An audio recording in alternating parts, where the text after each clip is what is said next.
Yu-Gi-Oh's new lore archetype has finally been unveiled. A magic-based deck focused around fusion summoning, with a very powerful boss monster able to destroy your opponent's entire field all in one swoop. This deck is absolutely fascinating.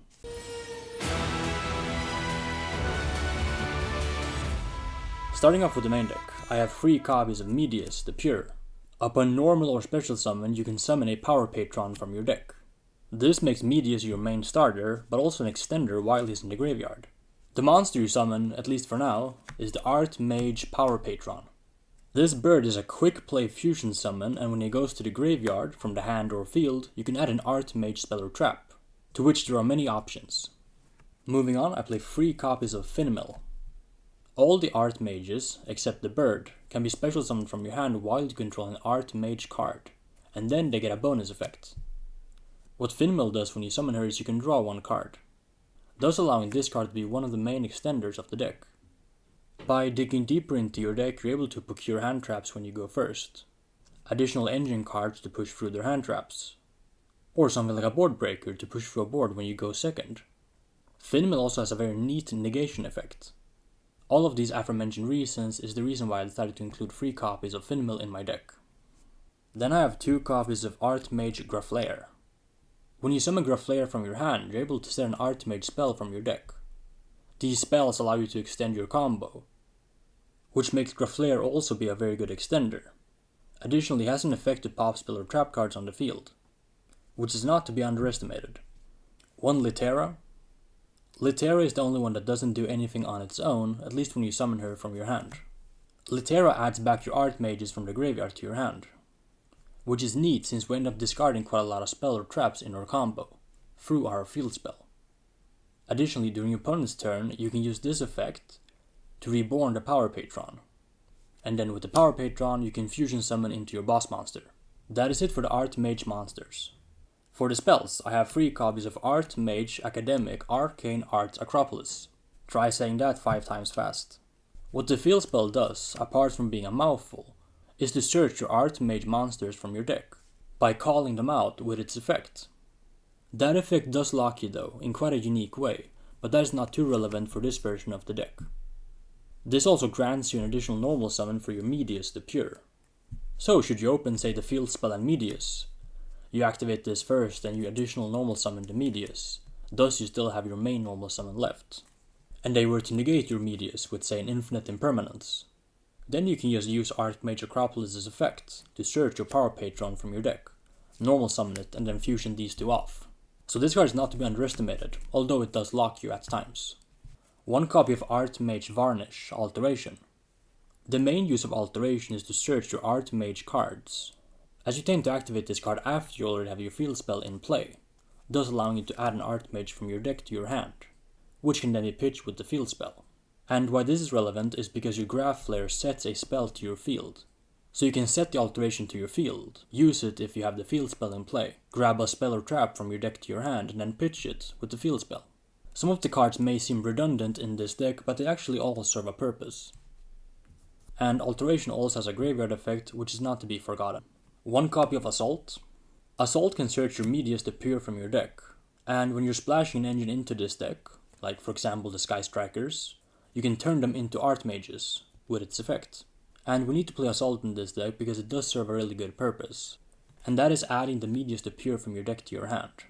Similar to most main protagonists like Visa Starfrost or Albus the Fallen, they are not named after the archetype in question, and no other Artmage cards currently say that you can add Medius the Pure from your deck to your hand, apart from Theo Realize, which I do not play in this version, but it is really good in the Fiendsmith variant of this deck, as this card allows you to enter into your Fiendsmith engine by making your monster a light fiend, thus you can go into Requiem. But we'll save that for another time. The last Artmage spell is 1 copy of Succession. This may be the least necessary of the Artmage spell or traps, but I still think this card is pretty good, allowing you to make a Guardian Chimera in the opponent's turn. And it combos particularly well with the trap card we play, Artmage Pact Awakening. What this card does, apart from summoning an Artmage or a Medius from your deck when you activate it, for the rest of the turn your opponent cannot activate cards in response to the summon of your fusion monsters. Nor can they negate the effect of cards that attempt to fusion summon a monster. Thus, similar to Branded, when you summon Guardian Chimera, or Nerva, their boss monster, you can utilize these powerful effects without your opponent being able to interrupt you, should you've activated a pact previous in the turn. And that is it for the Artmages. As the deck just came out, we only have one wave of support. Thus, I don't think you can play this deck as a pure deck. So I decided to include a Sky Striker package, consisting of 3 copies of Engage, 1 Widow Anchor, 1 Lemnis Gate, the new card from Duelist Advance, and 1 copy of Hornet Drones.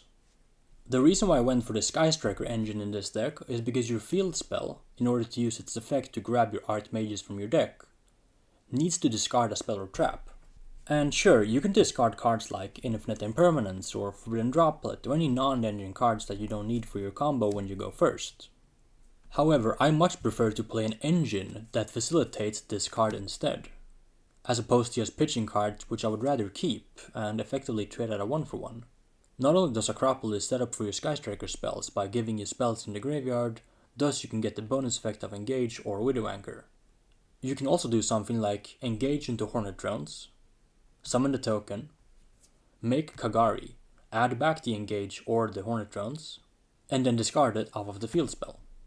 There is also a line where you can go into the new Sky Striker A0, and with this you can grab the other copy of Engage from your deck, get an Engage draw as well, and set up a Lemnis Gate or a Widow Anchor for the opponent's turn. So I think the Sky Striker engine is really good, at least with this wave of support. That's it for the engine.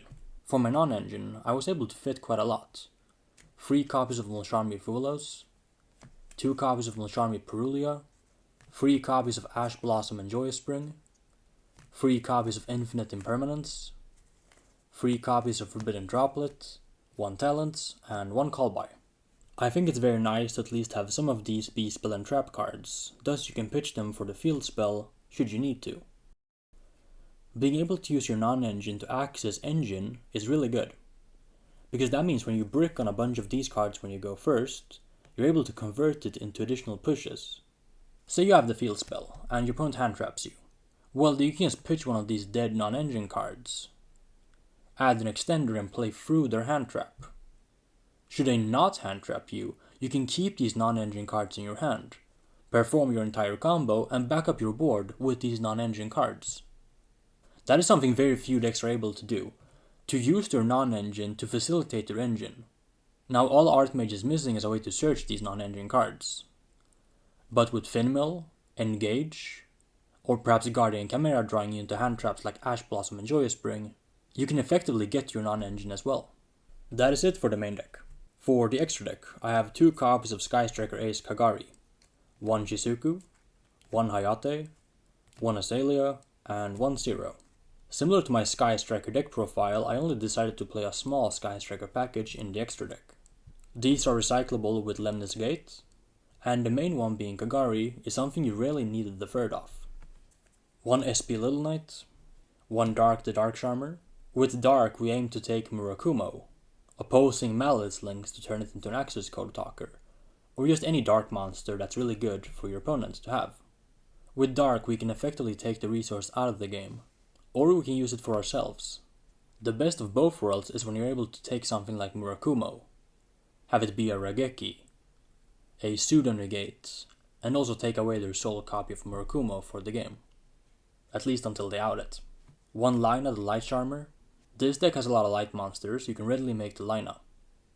The main thing you aim to take is a Rise Heal Detonator, but you can also take something like the Fiendsmiths, to remove it from the graveyard as well. 1 Access Code Talker. I'm a big fan of playing Access Code Talker in the Sky Striker deck, or when you at least play the Sky Striker cards, because they give you so many different attributes.